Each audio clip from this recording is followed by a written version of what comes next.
اللہ یختص برحمتہ من یشاء واللہ ذو الفضل العظیم ما ننسخ من آیۃ أو ننسها نأت بخیر منها أو مثلها ألم تعلم أن الله على كل شيء قدير ألم تعلم أن الله له ملك السماوات والأرض وما لكم من دون الله من ولي ولا نصير صدق الله مولانا العظيم وصدق رسوله النبي الكريم ونحن على ذلك لمن الشاهدين والشاكرين والحمد لله رب العالمين. اس آیات میں یہودیوں کی دینی پستی کا ذکر تھا کہ اس قدر بدبخت لوگ تھے کہ اللہ کی کتاب کو تشدد ڈالا اور جادو ٹونے کے پیچھے لگ گئے. دنیا کے 2 ٹکے کمانے کے لیے جادو کے پیچھے لگ گئے, اللہ کی کتاب کو تشدد ڈالا.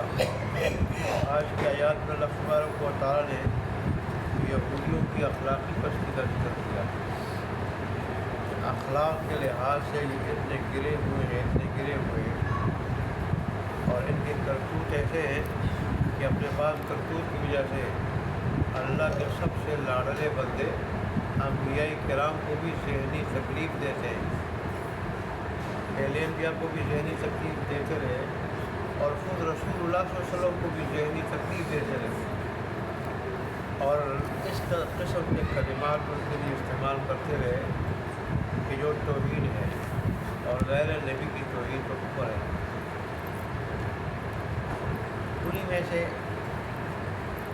انہی کلمات میں سے کلمہ تھا راعنا. راعنا انظرنا, یہ دونوں ہم معنی ہیں. راعنا کا معنی ہماری رعایت کیجیے,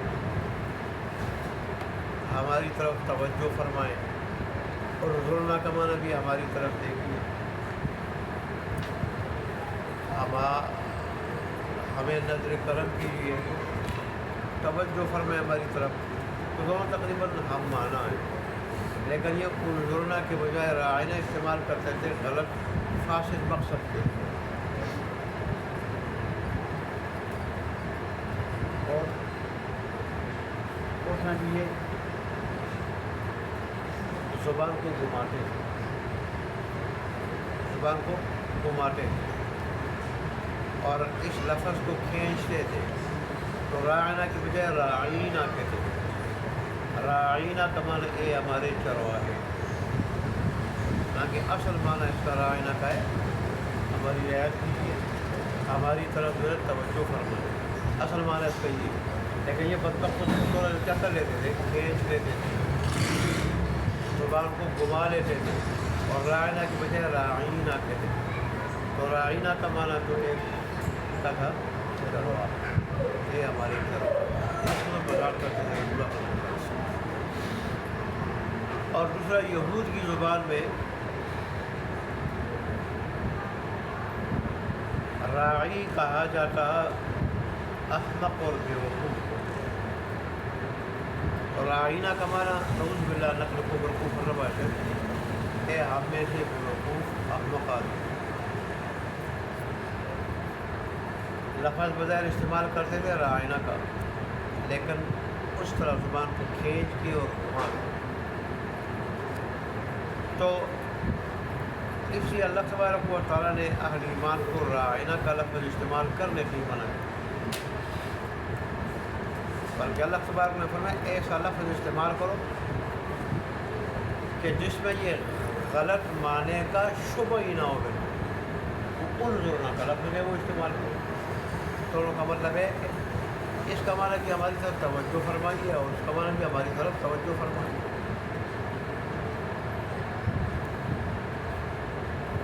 یہ پہلی آیت ہے کہ جس میں اہل ایمان کو خطاب ہے, پہلی آیت ہے. اس سے پہلے یا تو عام لوگوں کو خطاب تھا اور یا پھر بنی اسرائیل کو خطاب تھا. یا ایھا الناس اعبدوا ربکم الذی خلقکم, اے سارے کے سارے انسانوں اے بنی نوع انسان، اس رب کی عبادت کرو جس نے تمہیں پیدا کیا، اس کے سوا کوئی عبادت کا لائق نہیں ہے۔ اور گزشتہ آیات میں پھر اس کے بعد پھر یا بنی اسرائیل اذکروا نعمت اللہ کے نام تو علیکم، اے بنی اسرائیل میری ان نعمتوں کو یاد کرو جو میں نے تمہارے اوپر کی۔ یہ پہلی آیت ہے کہ جس میں اللہ تبارک و تعالیٰ نے اہل ایمان کو خطاب کیا، اور یہ اس امت کی خصوصیت ہے۔ پہلی امتوں میں اللہ تبارک و تعالیٰ امتوں کو خطاب نہیں فرماتے بلکہ انبیاء کو خطاب فرماتے ہیں، انبیاء کو، اور انبیاء پھر آگے اللہ تبارک و تعالیٰ کے احکامات بندوں تک پہنچاتے ہیں۔ یہ اس امت کی خصوصیت ہے کہ یہاں اللہ تبارک و تعالیٰ نے قرآن مجید میں تقریباً 88 جگہ پہ اہل ایمان کو براہ راست خطاب فرمایا کہ اے ایمان والو۔ یہی وجہ ہے کہ ایک مرتبہ حضرت عبداللہ بن مسعود انہوں نے رسول اللہ سے عرض کی کہ اللہ کے پیارے رسول مجھے کوئی نصیحت کیجیے، مجھے کوئی، تو رسول اللہ نے فرمایا کہ عبداللہ بن مسعود سے کہنے لگے کہ جہاں کہیں اللہ تبارک و تعالیٰ نے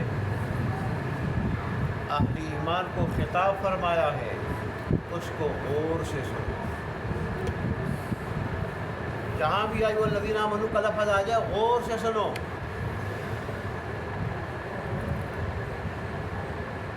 کہ میرا رب یہاں کیا کہہ رہا ہے، کسی کام کے کرنے کا حکم دے رہا ہے یا منع کر رہا ہے،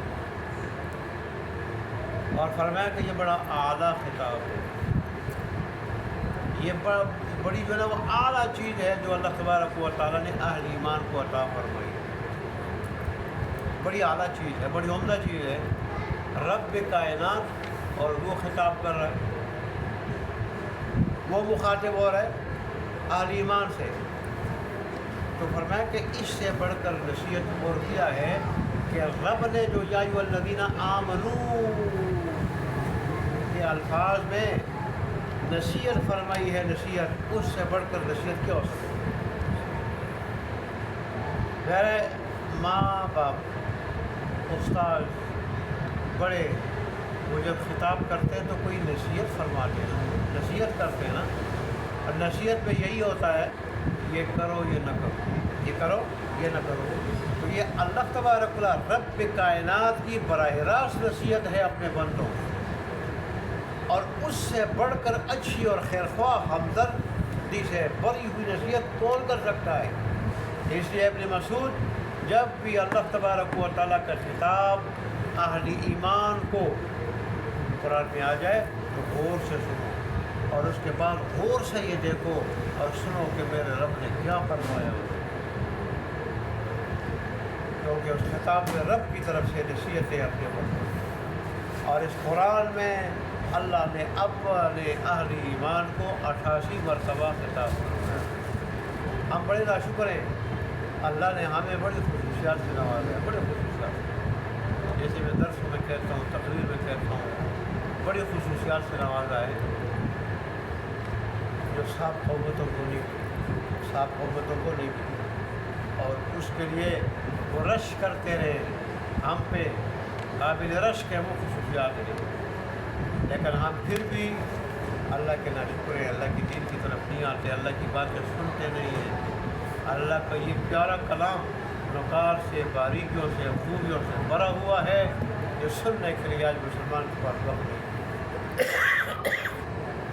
ورنہ اللہ تبارک و تعالیٰ نے سابقہ کتابوں میں انبیاء کو خطاب کیا تھا، امتوں کو نہیں، اور اس امت کو اللہ نے اس قرآن میں 88 مرتبہ خطاب کیا ہے، اور اللہ نے بہترین نصیحتیں فرمائی ہیں، بہترین نصیحت۔ رب کی نصیحت سے بڑھ کر کس کی نصیحت اچھی ہو سکتی ہے؟ کس کی نصیحت ہو سکتی ہے؟ لیکن کاش آج مومن قرآن کا ترجمہ جانتا ہوتا۔ جیسے علماء کہتے ہیں قرآن مجید کا ترجمہ، یہ قرآن کا حق ہے مسلمان کے اوپر، لیکن یہ حق قرآن کا آج قرآن کو مسلمان نہیں دے رہا ہے۔ آج اپنے بچوں کو تو بڑے بڑے انگلش اسکولوں میں داخل کرا کے لاڈمی کالے کی زبان تو سکھائی جاتی ہے، ہزاروں فیصد لکھے، اور اللہ تبارک و تعالیٰ کی اس کتاب کا ترجمہ علماء جب مفت میں سکھاتے ہیں تو اس کو سیکھنے کے لیے تیار نہیں، اور قرآن کا یہ وجوبی حق قرآن کو دینے کے لیے کوئی تیار نہیں، اس لیے جو قرآن شکوہ کرے گا اللہ تبارک و تعالیٰ کی بارگاہ میں، اور اللہ کے حبیب بھی کہ میری قوم نے اور میری امت نے قرآن کو چھوڑ دیا تھا، نہ قرآن کو سیکھتے تھے اور نہ اس پہ عمل کرتے تھے، کیا جواب دیں گے اللہ تبارک؟ اللہ ہمارے ہاتھ تو بہرحال اللہ تبارک و تعالیٰ نے یہود کی اخلاقی پستی کا ذکر دیا۔ ایک اخلاقی پستی سورہ مجادلہ میں بھی ہے، 28ویں سپارے میں، 28ویں سپارے سے جو سبق ہوا جو سورج شروع ہوتی ہے بالکل ابتدا ہی سے، سورت کی بھی شروع ہے اور پارے کی بھی شروع ہے، قد سمع اللہ قول التی تجادلک فی زوجہا، اس سورہ مجادلہ میں بھی ان کی ایک اخلاقی پستی کا ذکر ہے کہ یہ بدبخت جب رسول اللہ صلی اللہ علیہ وسلم کو سلام کرتے تھے تو ان الفاظ سے سلام کرتے تھے یہودی کہ جن کا معنی ہے ہلاکت، جن کا معنی کیا ہے؟ ہلاکت، تباہی، جن کا معنی ہے موت، وہاں بھی زبان کو مروڑتے تھے، گھماتے تھے، السلام علیکم کے بجائے کہتے تھے السلام علیکم، السلام علیکم، السلام علیکم، تاکہ وہ سمجھ لینا، اور السلام علیکم کا معنی ہے تم پہ سلامتی ہو، تم پہ سلامتی ہو، آپ پہ سلامتی ہو، اور السلام کا معنی آپ کو موت آئے، آپ پہ ہلاکت ہو، تباہی ہو، بربادی ہو۔ یہی وجہ ایک مرتبہ جب انہوں نے انہی الفاظ کے ساتھ رسول اللہ کو سلام کیا تو حضرت عائشہ صدیقہ رضی اللہ عنہ وہ بڑے غصے ہوئی اور ان کو برا بھلا کہنے لگی، اور انہوں نے فرمایا عائشہ خاموش ہو جاؤ، کہا اللہ کہ بھی پتہ نہیں انہوں نے آپ کے لیے کیا الفاظ استعمال کیے، آپ تو شاید سمجھ رہے ہیں انہوں نے سلام کیا، انہوں نے سلام نہیں کیا، انہوں نے کہا میں نے سنا، اور مجھے پتہ ہے انہوں نے کیا کہا، لیکن میں نے کیا کہا، میں نے کہا علیکم، تمہارے اوپر ان کی دعا تو قبول نہیں ہوتی میرے بارے میں، اور میری دعا جو ہے نا ان کے لیے، ان کے خلاف میری دعا بددعا وہ ضرور قبول ہوگی۔ میں نے کہا وہ ہلاکت جو تم میرے لیے مانگ رہے ہو تم پہ نازل ہو، وہ تباہی تم پہ نازل ہو، وہ موت تم پہ نازل ہو، میں نے سن بھی لیا اور میں نے جواب دیا۔ اس لیے رسول اللہ نے فرمایا کہ یہودی جب تمہیں سلام کرے السلام علیکم تو تم وعلیکم السلام نہ کہو، صرف کہو علیکم، کیونکہ بددعا دیتے ہیں۔ عام کافر بھی سلام کرے اس کا یہی حکم ہے کہ صرف وعلیکم کا لفظ کہے، وعلیکم، یا تو السلام علی من اتبع الہدی، اللہ کی طرف سے سلامتی ہو ان لوگوں پر جو ہدایت کی پیروی کرے، ہدایت کے پیچھے چلے، اور یا پھر وعلیکم، صرف وعلیکم، اتنا کہے غیر مسلموں۔ تو بہرحال یہود کی اخلاقی پستی تھی، اخلاق کے لحاظ سے اتنے گرے ہوئے تھے کہ اللہ کے انبیاء کو بھی ذہنی تکلیف دیتے تھے اور اپنی زبانوں سے ایسے کلمات ادا کرتے تھے جن سے انبیاء کی توہین ہوتی تھی، اور اس طرح جو وہ اپنے ایمان کو غارت کرتے تھے۔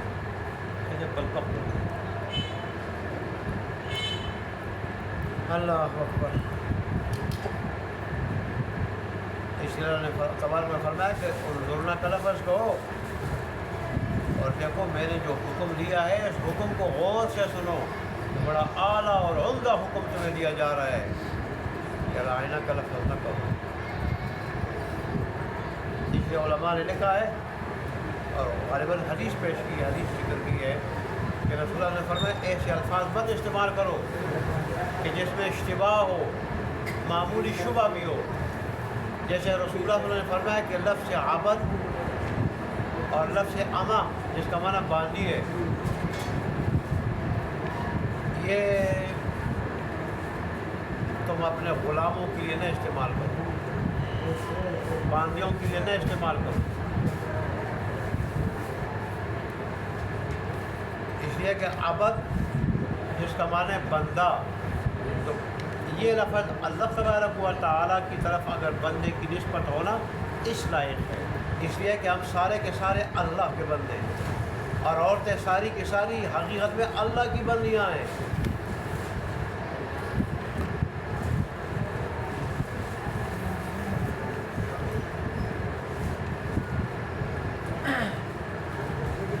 لوگ آج کل کہتے ہیں فلانے کا بندہ ہے، فلانے کا بندہ ہے، بندے کے بجائے آدمی کا لفظ استعمال کیا جائے، آدمی کا،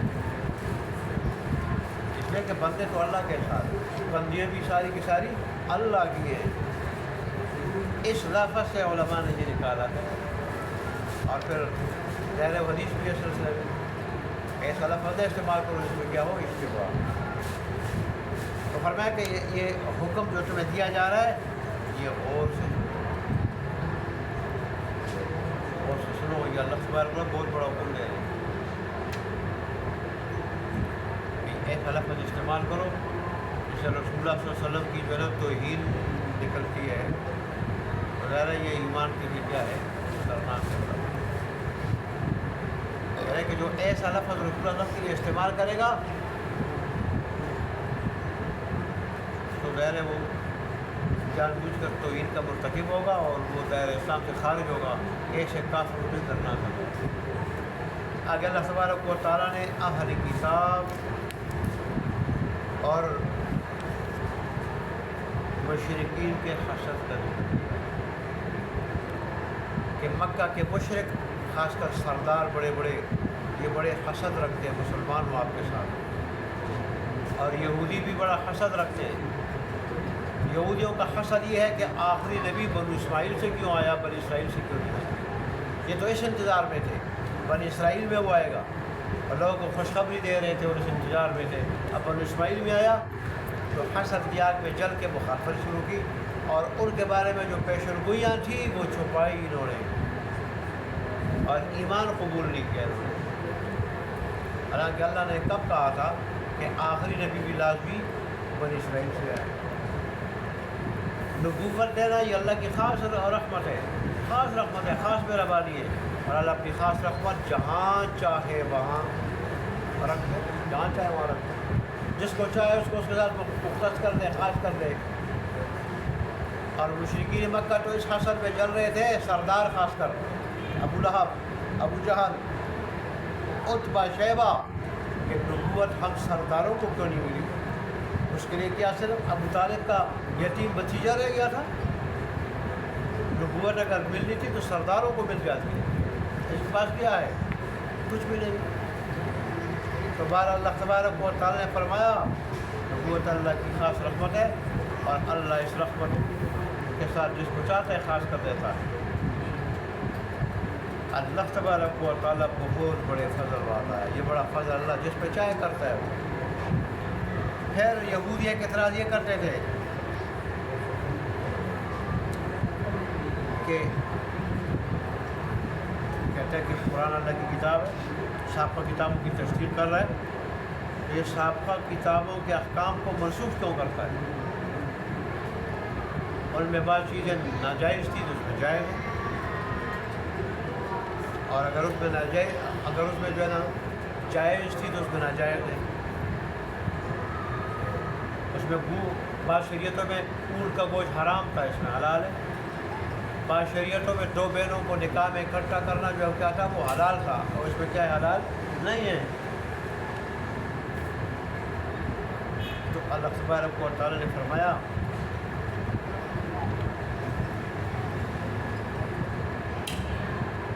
میں حکیم ذات ہوں، یہ ابدی کتاب ہے قیامت تک آنے والی انسانیت کے لیے، لہذا حالات کے تقاضے، اس کے بعد کسی اور کتاب نے آنا نہیں ہے، حالات کے تقاضے کے مطابق جو حکم مناسب تھا، جس کی ضرورت تھی وہ حکم میں نے بھیج دیا، اور جو حالات کے تقاضے کے مطابق نہیں تھا وہ میں نے منسوخ کر دیا،